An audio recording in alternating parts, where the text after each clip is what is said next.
சொல்லி நன்மையை செய்தால் உலகம் உன்னிடம் மயங்கும்.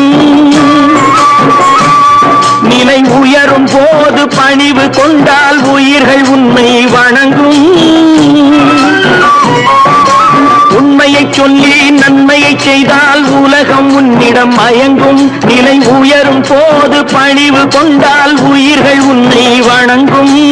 உண்மை என்பது அன்பாகும், பெரும் பணிவு என்பதும் பண்பாகும்.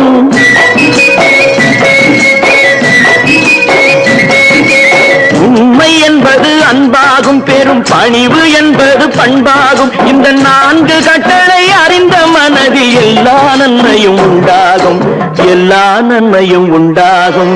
6 மனமே 6 அந்த ஆண்டவன் கட்டளை 6. 6 மனமே 6 அந்த ஆண்டவன் கட்டளை 6.